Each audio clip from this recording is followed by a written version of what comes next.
everyone. Hello. So why Scrum Master is like Yoda after all? So firstly, maybe a short sanity check.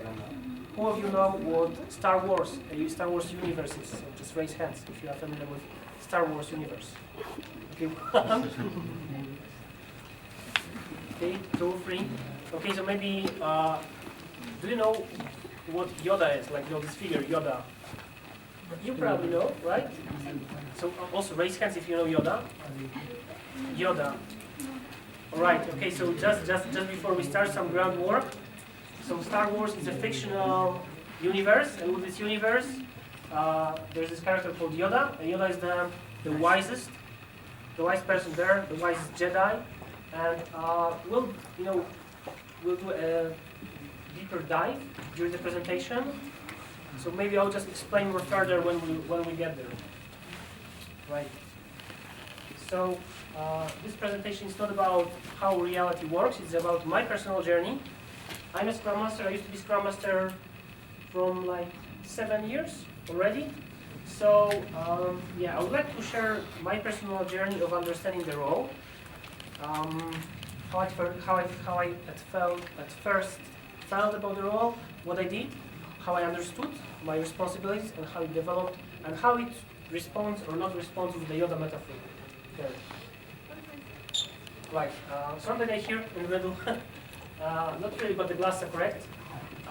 So I started being Scrum Master around 2010, 2011.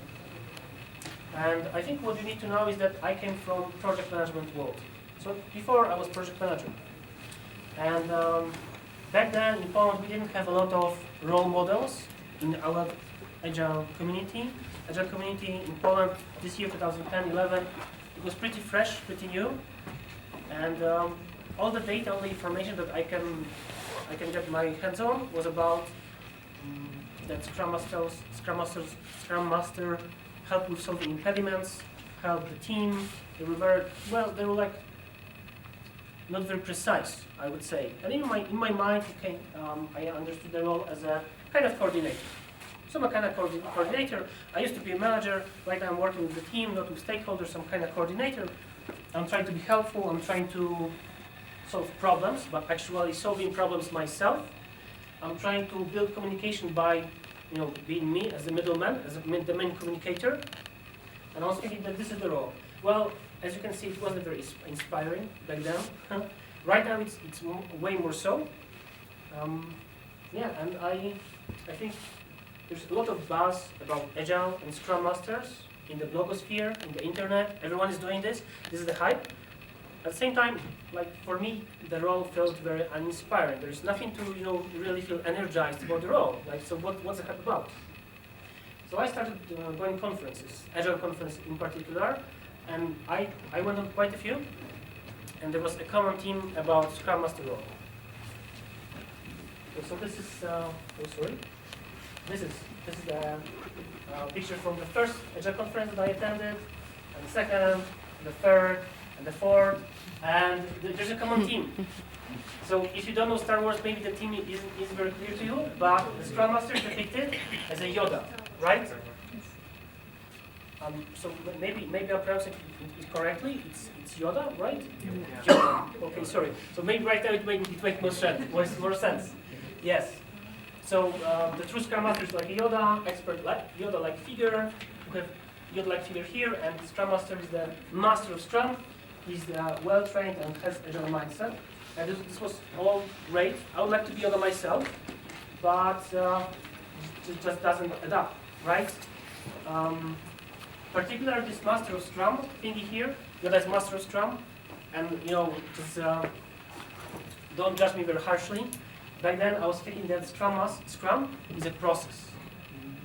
Scrum is a process. I was thinking Scrum is a process. And I was thinking that Scrum is this. There's 2 circles, there's some lists, and this is all. And there's some, back then, I was thinking about them as meetings or events. Meetings, right now I know that they are events. So how can we really a master of this? This is like very simplistic. Just bear in mind, I come from project management. The more complicated the chart, the better. The more complicated graph, the more managerial you are.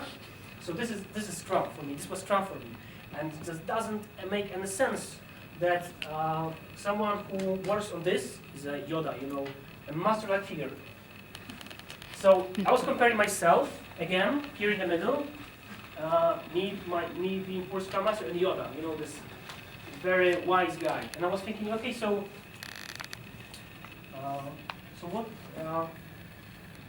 right, maybe not I'm master of Scrum, maybe not I'm not understanding it fully. So maybe I'm like super wise, because Yoda was super wise. Maybe I'm super wise. Maybe I have a specific knowledge about maybe the product, or the business domain, or the technical stuff, or the process itself. And usually the answer was no. Product owner, and know way more about the product. Sometimes, depending on the product owner, about the business domain. I was way less knowledgeable about technical stuff than the team I was working with, the development team. And when it comes to the process, right, this is the process, right? So it's like nothing to be master of. Okay, so I was thinking, okay, so maybe I have a special power, because you have a special power, maybe I have some special power, like special skill. And I was thinking about this, maybe I'm very good at communicating. Like, you know, because communication is the key. On every business training, you have to communicate better. Communication is the key. And yes, I have to say that I was slightly better communicating than the rest of the development team, but it was like for a huge margin. Like, you know, somewhat, right? I think that I was working with like total nerds. I was maybe a bit better than them, but not much. I am a nerd myself, so I'm not way better than they are. Okay, so I was thinking, and then my conclusion was there's like no connection. The only reason that Scrum Master is depicted as a Yoda is because of this training industry. So you have a trainings to be a Scrum Master, and if you depict a Scrum Master as some cool figure, maybe you will have more customers, because people would like to be more like this person, or like this fictional person, like Yoda. So I was thinking, well, there's like no connection between Yoda as Scrum Master or the universe is like the Star Wars universe and like our real world, totally zero. And yeah, and then I'll start wondering, okay, maybe there's some connection between the metaphors itself, the Star Wars metaphor and the creating products metaphor. Maybe there is something that you can think, the secret sauce of great products, or great teams. Secret sauce. Yeah. Persuasive punch. Right. So I was thinking, okay, let's be evidence-based. Maybe there's a product that I was thinking that is a great product, and I'll learn more how this product was built. And at first, I was thinking about everyone's favorite Apple, the creator of iPhones and Macs. Of course, the most beloved company of all time. And I did some research on how they achieved their greatness. And from my research, it came up that they weren't doing anything particularly good on the side of product development. What they are like extremely doing well is their marketing, like building niches for their products, and business implementation of their strategy. Well, I'm not really working with business implementation, I'm working on the technical side, so this was not really relevant to me. And then I figured out that there was a product that I was thinking that it will succeed, like there's zero chance that it will succeed. Zero chance. And right now I'm using it all the time. And the product is Google Chrome browser. Google Chrome. I remember a few years ago when Google Chrome was introduced. At the time I was using Opera browser. And I was thinking that there's no way that everyone will use Chrome, because like the market was packed. There was really good solutions like Firefox, Opera. There was still back then Internet Explorer. I'm not sure if right now Internet Explorer is alive anymore, but back then it was. And I was thinking like there's no way that it will succeed. But right now I'm using it on my every device, on my tablet, laptop, telephone. That's Google Chrome. Okay, great. So maybe Google knows something about creating great products. And okay, so please raise hands who was in the Silvana talk just before. Right. So you already know that there is this internal research project called Project Aristotle. So Silvana just swooped on the surface, and we'll do a deeper dive on what this project really said. So, yeah, in Google they have this internal research project called Aristotle. And the project was about trying to identify the features of a great team, the attributes of a great team. And of course we'll discuss this in in a few minutes, like 20 minutes, like in total, but I highly recommend that you can Google this and like read it for yourself, because the white paper actually is great. And it's very English, it's very easy to read, it's very descriptive, this is great. So usually, yeah, highly recommend just Google Project Aristotle. And the person that was here with Silvana, you know that there is 5 things that they figure out. The 5 features of a great team. And again, I was thinking that the features of a great team, maybe they are somehow connected to what Scrum is suggesting. Collocation, the right size of a team, this type of stuff, right? 100% working 100% on one project, and so on and so forth. And they figure out totally different stuff. Psychological safety. So you know this already. For the people that weren't here with Silvana talk, psychological safety means, well, for me, it means 2 things. First of all, when I'm in a team and the psychological safety is there, I feel okay to share myself. I feel okay to share my feelings and my thoughts, and I don't feel that I will be pushed out of the team or looked down upon, because we are just, we are a very intellectual team, and if someone is sharing their feelings, it's just not okay. And the second thing is about false consensus. So false consensus is and it's really tricky thing, because I was working, I think, in 5 or 6 countries right now, with 5 or 6 teams from different countries, and false consensus seems to appear in some countries and cultures more, and in some less. So what is false consensus? False consensus is the situation like this. There is a team and there is a challenge, and the team is trying to solve a challenge, and someone, usually a very senior person, will say, we should go with the solution A. And very fast the whole team agrees, yes, the solution A is not just the way that we should go, this is the most obvious thing, everything else is a stupid way, and we all should go to solution A without really exploring any other options. And if you feel that you don't agree, but you don't say no, because you are fearing that the team will say, well, you're stupid, we don't want to hear you, you're junior, this is the false consensus. You agree, just not break the consensus, but it's a false consensus. So psychological safety means there's no false consensuses. Dependability. Dependability also means 2 things. One is if a team member says that they will do something on some date, in fact they will.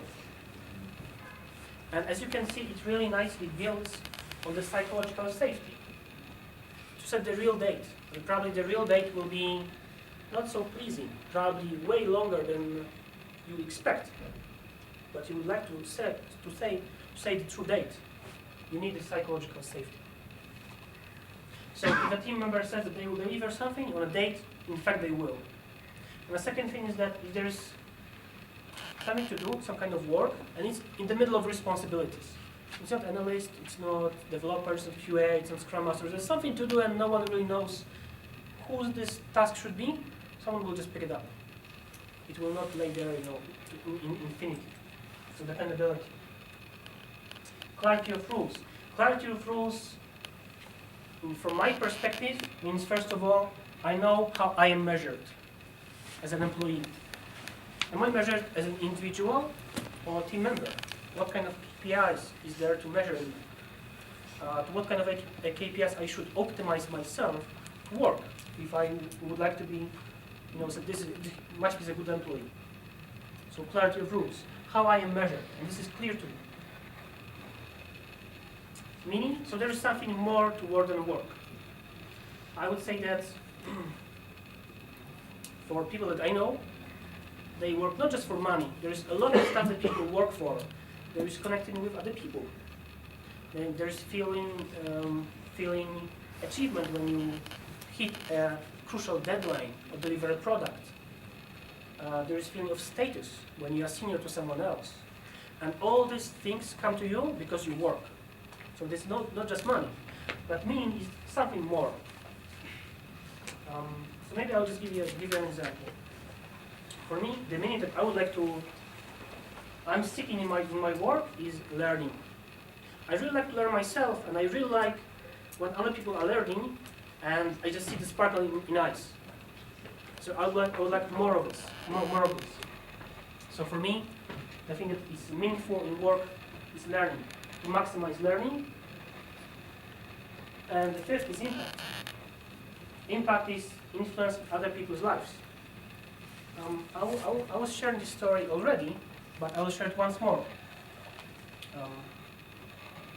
The main reason that I choose IT as my study, my university, and then as a work career, is that for me, building applications, building systems, it was the easiest way to impact other people's lives in a better way. If you have an app for parking, and right now it's easier for you to park. If you have easier way to write invoices, for me it's the easiest way to influence other people's lives to the better, like massively, with my small contribution. Okay, cool. So this is 5 things that every great team has: psychological safety, dependability, quality of rules. There's some meaning, there's some impact. Okay, so next step, maybe Scrum, because I'm Scrum Master. I'm using Scrum as my framework of choice for delivering great products. Maybe this somewhat depends or maps on Scrum, what Scrum is saying we should do. So psychological safety retrospection. So what do you think how I'm mapping psychological safety retrospection? Maybe you have some idea. Because you need psychological safety to be open in retrospective. Yeah, well, this is true. I was thinking about like the other way around. How you can build psychological safety by doing retrospectives.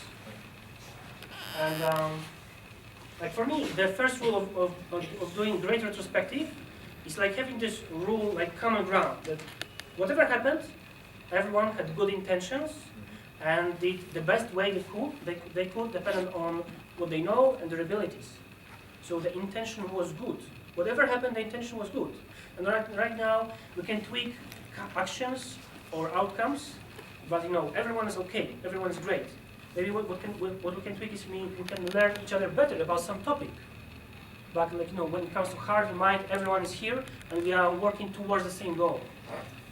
And having this kind of narration builds this psychological safety. And you have if you have 2 weeks cycles, 2 week iterations, and retrospective and the end of it, every 2 weeks you build this type of message into your team. That it is okay, you can feel safe here. Dependability, well, in my mind, Scrum says nothing about building dependability. But what you can do as a team member, as a Scrum Master, is being a role model. If you say that you will deliver on date, do this, deliver on date. If you're not able, just say, this is not possible. Next week, maybe. But be a role model. Clarity of rules. Well, so we have two types of clarity of rules. Scrum flow is the flow with these 2 circles and a list, backlog and review and so on. So the Scrum flow is the mechanical part of Scrum, the process part of Scrum. And the sprint goal is what we are working right now as a whole team. So there's some clarity of rules. We have measured how well we'll hit this goal using this framework, Scrum flow, Scrum framework. Okay, there's meaning, and also I don't find anything in Scrum that builds in meaning, but what I do within my teams is trying to contact them with the client. Every time I succeeded with contacting my teams with the client, they feel energized, they know what they are doing, they see what is the meaning of their work, really. What kind of problem are we solving, and what the problems are important. And the last one, impact, it's kind of similar to interacting with the client. Interacting with the client or contact with the client is more about knowing really the problem, and doing sprint review is more about having some feedback on what we are creating right now. It's good, it's bad, it can be tweaked a bit. Right. So we have this Google Aristotelian, so how to build great teams, we have what Scrum is doing, or maybe in some parts Scrum is not saying anything. let's say for this role model. Okay, so the next step I would like to do is to try to find a role, one of these free Scrum roles, product owner, Scrum Master, and development team member, who is the most, the role is who is the most involved with any of these. So retrospection. So who is it? Oh, who is? It's a bit cut. It should be who is doing this. Who is doing this? For the retrospection, usually this is the Scrum Master then facilitates or plans this, and for sure, like Scrum Master should be the person that sets the narration. Even if someone else is like really leading the retrospection, Scrum Master should set the narration.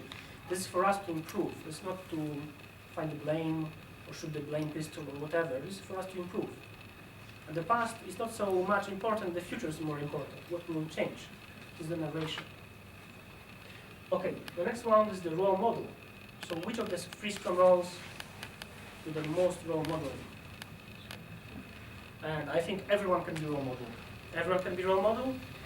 It's not just Scrum Master, it can be development team member, can be product owner. Everyone can role model a better behavior or being a better team member, in fact. Sprint Go and Scrum Flow. And so in my experience, Sprint Go, it comes from product owner, of course.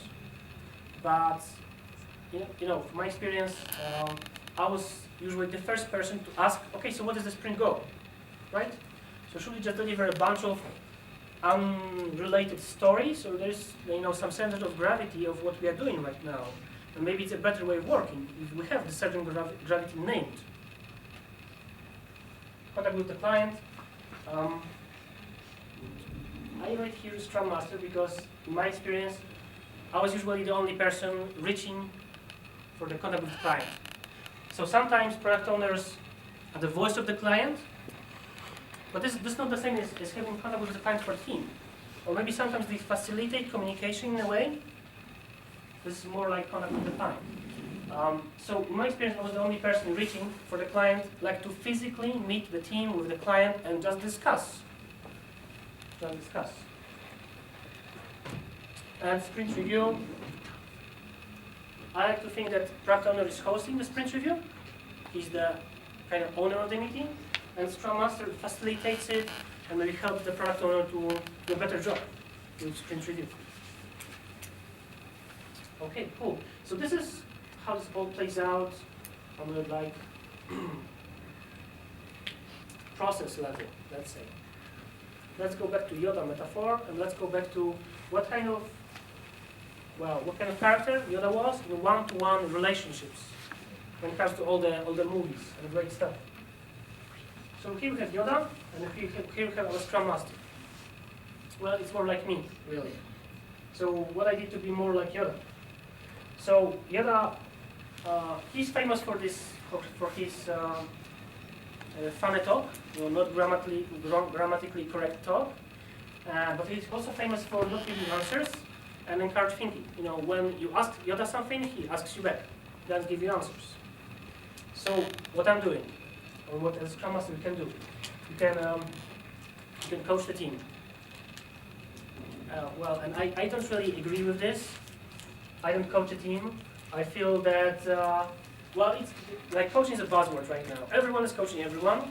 And for me, when you have two partners on the same level, development team member and Scrum Master, and you're trying to coach anyone, it very easily may make the relationship colder, farther, not closer. Very, very easily. In my experience, you have to be a very skilled coach to do this properly. So what I do instead, I try to mirror the team.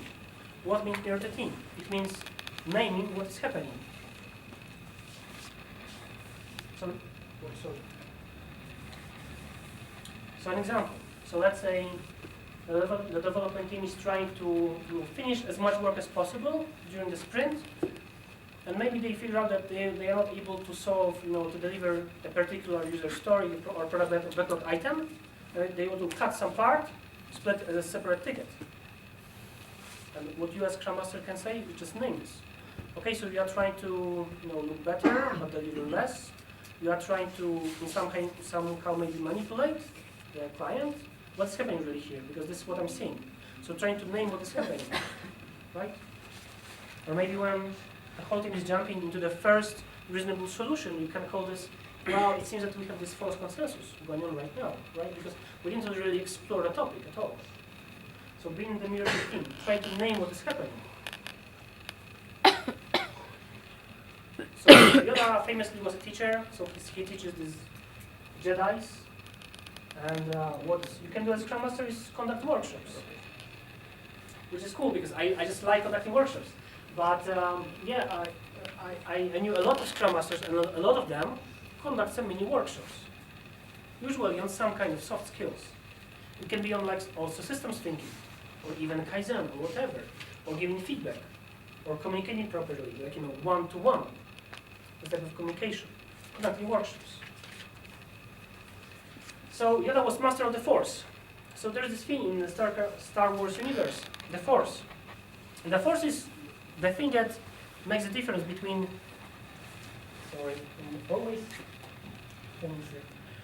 this is the thing that differentiates the normal, let's say, people from the supernatural Jedis. Supernaturals know the Force, they know how to use it. So in Star Wars we have the Force. What we have when it comes to team dynamics and what Scrum Master can do. He can be a master of team dynamic. And the simplest way of expressing team dynamic or group process is don't be afraid of conflict. Because just by diving into conflict, being into conflict and solving a hard issue, you can grow as a team. I have seen many teams. Do you know this Kathmandu model, forming, storming, norming, performing? So there's this famous Kathmandu model of team development. At first there's forming, so team forms. There is storming, team storms. There is some conflict. Then everything is norming. We set up the norms, and then we are performing. And I have seen so many teams like stuck on the forming phase. Why? Because they are afraid, and they don't have anyone who will help them, like dive into the conflict and dive back and be alive, right? Because it's like so hard. It's like so hard to engage in a conflict that you don't know what to do. So for me, the key to team dynamic is to know how to work with conflict, how to not be afraid of it, how to say stop, this is too much, and how to say okay, let's discuss this. So master of team dynamics. And Yoda was a leader, and Scrum Master can be a servant leader. Well, no, in fact, servant leader has a precise meaning. For a lot of years, I was using servant leader as a patch for anything. Oh, this servant leader, and this servant leader, and this servant leader. In fact, servant leader has a concrete meaning. And servant leader means I'm leading everyone here to grow to their full potential. So growth leader or potential leader. So I'm interested in other people's growing and fulfilling their own potential. So this is servant leader. Right. So it might be a bit hard at first. So let's see what we can do as a first step. If you want to be more like Yoda, if you want to mirror the team, it's more like Scrum Master being a Yoda, right? So here's our Scrum Master being a Yoda. If you want to mirror the team, conduct workshops, be the master of team dynamics, and be a servant leader, what can be the first step? Because there are very nice goals, but kind of aspirational goals, like far into the future. What could be the first step? So it's great to be near to the team. It's not always easy. The first step is to provide feedback and educate yourself what really feedback is, how to do this. Giving feedback one-to-one is for me, of course, it's way easier than giving feedback near the team for everyone. In fact, it's a great skill to have, and it's a great skill to even conduct a workshop on it, because this for me it's super important and fundamental skill. So provide feedback. When it comes to conducting workshop, what can we do to conduct a good workshop? So I'm passionate about conducting workshops, and I know this personally that when it comes to books or materials on training adults and conducting workshops, there's tons of material. Sometimes they are conflicting. And I was reading quite a few books about teaching others, and usually it doesn't just make sense at all. It just doesn't make sense. So what I did is just observe other trainers, what they are doing, how they are starting, how they maintain the center of gravity, that people are interested in what they are saying. So observe other trainers. Master of team dynamics. How can we be closer and develop as a master of team dynamics? Be part of non-work team. So in fact, I'm organizing a conference myself in Poland.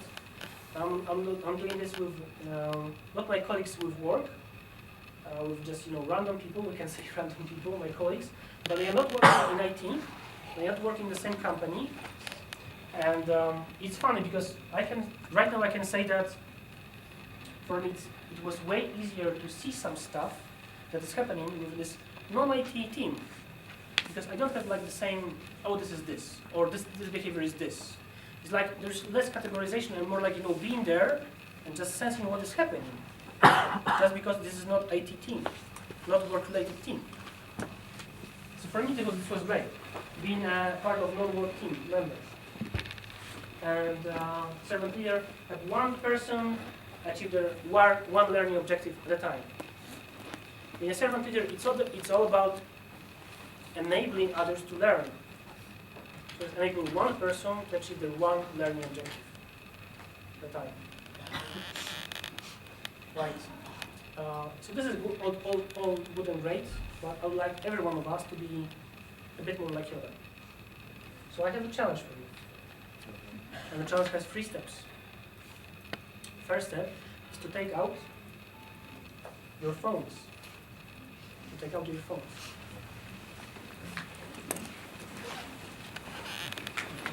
Phone is there.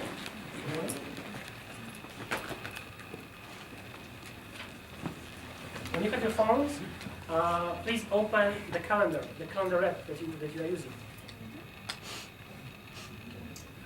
Calendar app, yes. You have it? Select a date. It can be next week, it can be next year, it can be next month. And on this date, write, I would like to be more like Yoda, after all. And it's kind of a North Star right now for you. So you can, let's say, for 1 week or for 1 month, you can work on being more like this. It provides one feedback, right? Maybe observe a training or webinar, and it's good enough. You don't have to be very, very fast. You just have to would like to serve others better. Okay, cool. So I guess that's it. Thank you everyone for attending. Thanks.